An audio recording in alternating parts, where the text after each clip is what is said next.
You were an Indiana Fever fan. If you're a Caitlin Clark fan, it was a brutal game to sit through. No Caitlin Clark, no Sophie Cunningham, no Chloe Bibby. Fans of the Indiana Fever just seen one of the worst games of the season. It really showed when Caitlin Clark wasn't on the floor. Don't you think? In addition to defeating the Fever, the Atlanta Dream revealed every single flaw in this squad. Aaliyah Boston had trouble. Natasha Howard disappeared entirely. To be honest, fans began demanding Clark's return right away. Is it reasonable to blame them? Do you really think this Fever squad can make the playoffs without Caitlin Clark? Let's dissect this, so please share your ideas in the comments section below.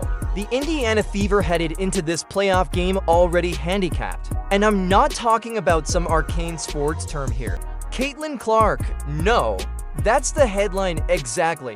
There is absolutely nothing else that you need to say. You are essentially starting the game 10 points behind when the face of your entire franchise is sidelined. That is simply the harsh truth of the situation. And I've said it before, it's my understanding that Natasha Howard was signed to be the fourth big star on this team. And if Caitlin Clark is not playing, well, it seems to me like Natasha Howard should move up and it becomes a big three, right? The only problem is only one of your now intact big three decided to show up, and it was Kelsey. Without Clark, the so-called big three of the Fever were going to be Natasha Howard, Aaliyah Boston, and Kelsey Mitchell. Here's the issue, though. Only one of those three players truly appeared to understand that it was a playoff game. It was absolutely not Howard, and it most definitely wasn't Boston. Spoiler alert. While the rest appeared to have forgotten that the season hadn't ended last week, Kelsey Mitchell was essentially carrying the squad on her back. In all honesty, Kelsey Mitchell gave it her all when she went out there. She dropped 27 points in just 33 minutes, shooting 9 of 18 from the floor. To be honest, she appeared to be the only Fever player with a pulse and an idea as to what was happening. Let's just say that the others are undoubtedly not helped by their box score.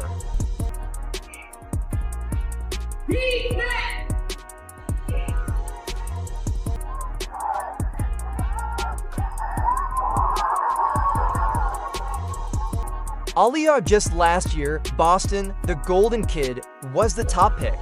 Alongside Clark, this guy is meant to be the cornerstone of the entire franchise. She vanished out of sight. From the field, we're talking 3 out of 9. 8 points for poultry. Additionally, please don't be fooled by those 8 points. As the fourth quarter progressed, she had just 4 points. Trash the stat sheet appears a bit less awful after time awarded her a few extra buckets, but anyone who watched the game can see the indisputable reality. When the Fever most desperately needed her, she was a ghost. Afterward, there is Natasha Howard.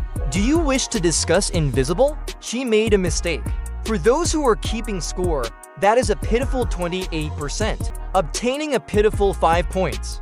This is the same Natasha Howard that was named to an all-WNBA squad, a 3-time WNBA champion, and a 2-time All-Star. And only the previous season, Natasha Howard averaged more than 17 points each game. But in a playoff match without Clark, she makes the decision, you know what? 7 shots will suffice. I'm doing fine. Please pardon me. 7 shots? Is that something you contributed? It would be like to bringing 1 bag of chips to a potluck and pretending to have prepared a 5-course dinner. This is the main issue. Boston and Howard are meant to take center stage when Clark isn't playing, demanding the ball, taking charge of the attack, and ultimately demonstrating that they are more than just passengers on Caitlin's train are their roles. Rather, they simply waved goodbye while standing at the station. Since you could see many empty seats throughout Gainbridge Fieldhouse, let's now discuss them. Whether they reported it as a sellout or not is irrelevant to me. Chairs that are empty don't lie. White seats were arranged in rows everywhere. Indeed, when spectators moved down from the inexpensive seats, some of them did fill up later. However, the message was very obvious. Fans aren't exactly buzzing through the gates in Caitlin Clark's absence. Additionally, this goes beyond ticket sales. It has to do with energy. The structure was level. The crowd has changed. Furthermore, you cannot claim that the gamers are unaffected. Kelsey Mitchell is having a great time, and it appears that half of the audience would prefer to watch Netflix at home. There are always Fever fans for Clark. It's an entirely other world without her. Let's examine the game's actual flow. The Fever fell behind 80-68. It wasn't even that close, to be honest. From the beginning, the Dream had complete control of the game. When it came to the last possession, it wasn't a close call. You could already tell that this was not going to go well by halftime. The Fever's offense was utterly lost. They were slow and they were out of sync. The most absurd aspect of it is that this is a very knowledgeable team. Natasha Howard has already won several titles. Aliyah Boston has now worked for a year. She is no longer a wide-eyed novice. This type of no-show has no justification whatsoever. The thing is this: when you're missing your star, other players have to step up.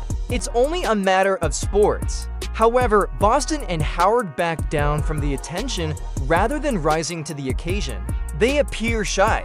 Rather than being leaders, they appear to be role players. And believe me when I say that won't work in the playoffs. I'm still mad. This was a winnable game for the Indiana Fever in round one. Game one versus the Atlanta Dream. We had the opportunity to steal one. We came out with the right energy, the right focus.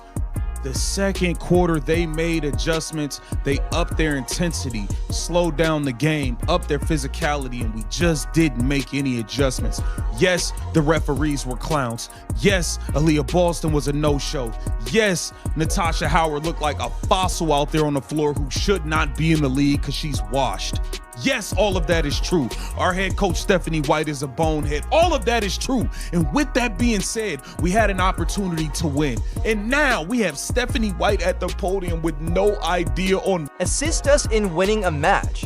However, head coach Stephanie White also didn't exactly bash herself in the spotlight. See, I understand. She's coping with her wounds. However, some of these choices and rotations were dubious at best, don't they? How do Howard and Boston get together for only 16 attempts at shots? That's crazy. With Clark out, these two should be getting at least 12 to 15 shots each. Rather, Ariel Powers has 4 shots, Shaw Petty has 2, and Odyssey Sims has 7. With all due respect, you don't want those players to lead Eurofans come postseason.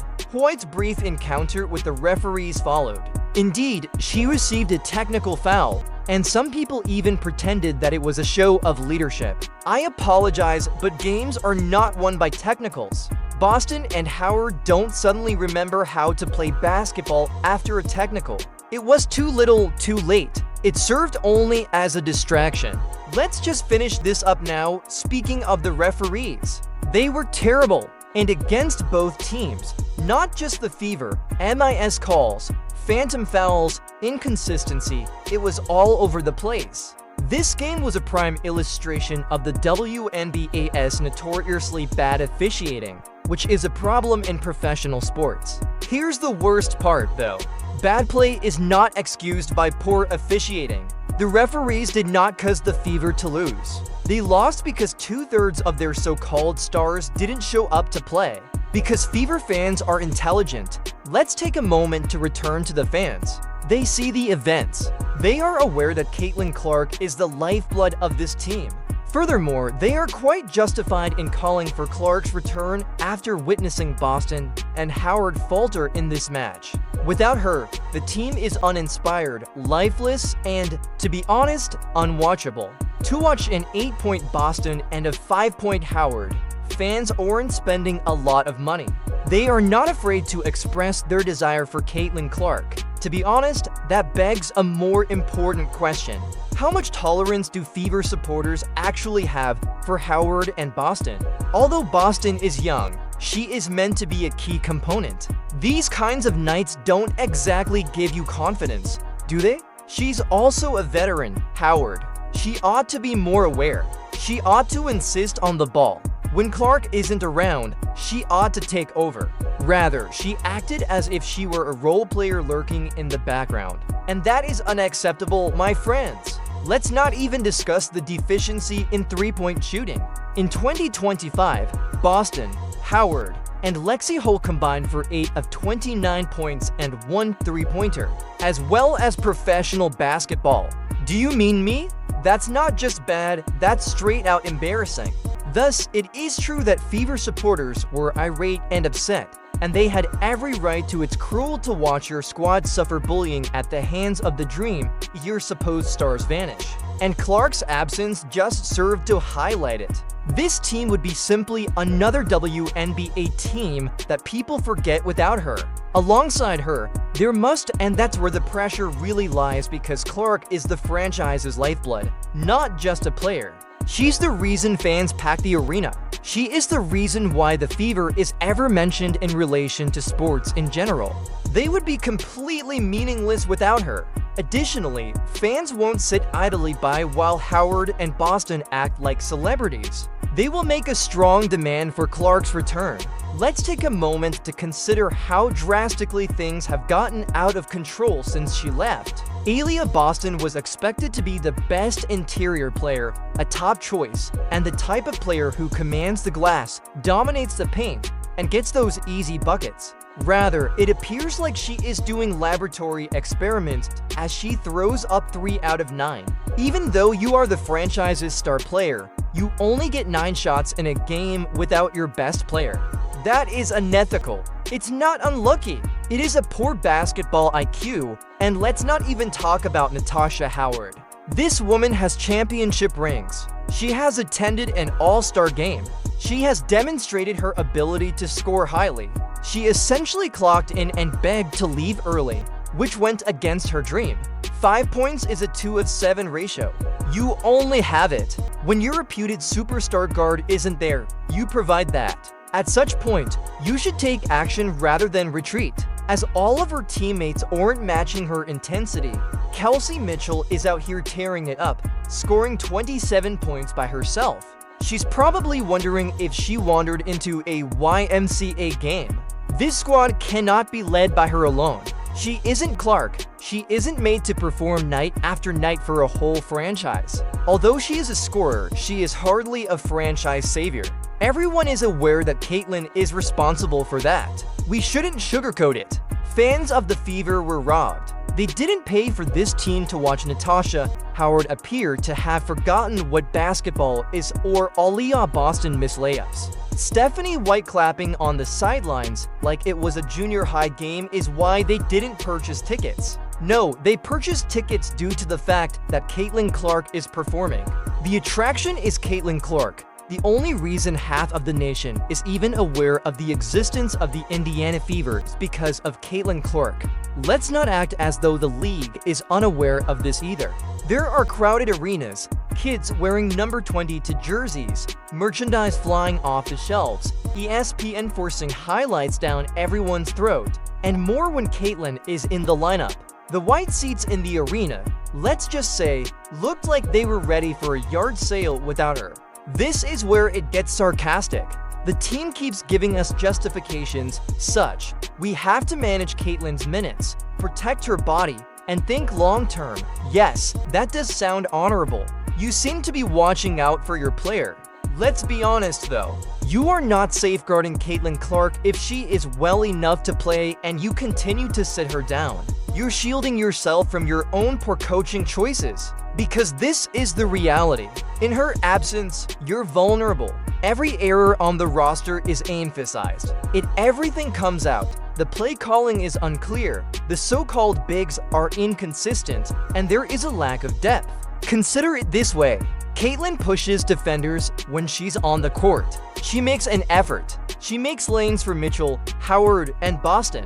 She eases the workload for everyone else. However, Boston is abruptly forced to make her own shot when she leaves. Howard needs to assume accountability.